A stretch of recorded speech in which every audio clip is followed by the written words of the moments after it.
Madame Chenet, principale de l'établissement. Merci beaucoup de votre accueil. Je suis honorée de vous accueillir. Et bonjour à vous tous et toutes, c'est très bien. C'est une journée un peu particulière. C'est très bien d'être avec des élèves et des enseignants. Voilà. Je pense aussi. Très bien, je vous suis madame alors. Je suis venue voter, Voilà. enfin pas moi, mais je vote pas dans les bureaux de vote. Avec une petite aventure l'année dernière où il a fallu désinonder le bureau de vote. Ah oui, oui. Voilà.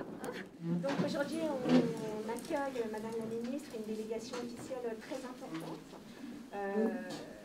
C'est vraiment quelque chose d'important pour moi, une belle reconnaissance du travail et puis surtout de l'école également et de mon métier d'enseignante.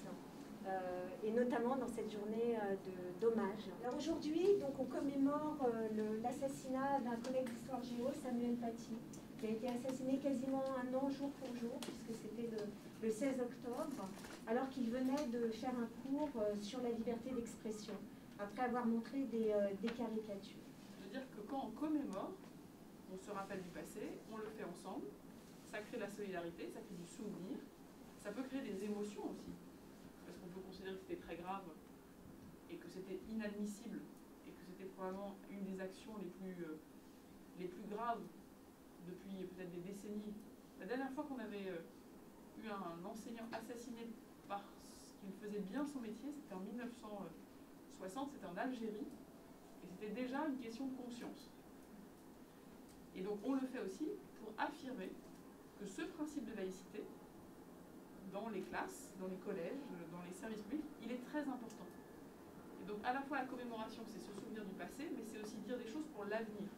Il faut qu'on se souvienne chacun de son nom, et de son engagement, et de son métier, et qu'on remercie aussi ceux qui le font vivre aujourd'hui. Voilà, merci à vous. Merci Madame la Ministre. C'est en lisant l'histoire pendant une année. C'est très important. Et c'est très important de le faire dans une classe de 3e avec une enseignante d'histoire. Parce qu'il y a un an, c'est à cause, au fond, d'un cours d'histoire sur la liberté d'expression, sur la laïcité, qu'un enseignant est décédé, qu'il est mort, qu'il a été assassiné dans des circonstances horribles. Et la République, elle doit d'abord honorer sa mémoire. C'est ce que fera d'ailleurs le président de la République et tout le gouvernement ce week-end. Mais elle doit aussi réaffirmer nos valeurs, nos principes et pourquoi on se bat.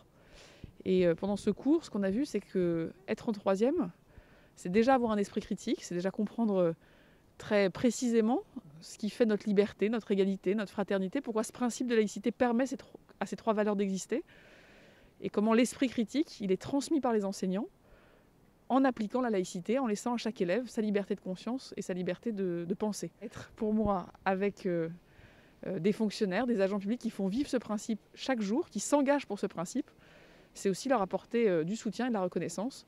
Et donc c'était effectivement très important. C'est toujours un honneur de recevoir une personnalité et j'ai envie de le dire plutôt comme ça, c'est un honneur. Moi j'ai vu ça comme une opportunité de mettre en valeur le travail de nos élèves et de leur donner confiance en eux. Pour eux c'est extraordinaire un moment comme aujourd'hui, une personnalité qui vient dans leur classe, qui leur transmet ce message et surtout à qui ils peuvent montrer ce qu'ils valent. La difficulté des élèves aujourd'hui, c'est ceux qui ne croient pas en eux. Quand on a des moments comme ça où on peut leur montrer que leur travail a attiré l'attention du directeur académique, d'un ministre qui va venir voir ce qu'ils font, c'est, je pense, un moteur qui va les conduire vers la réussite. Et c'est pour ça que c'est important, c'est pour eux.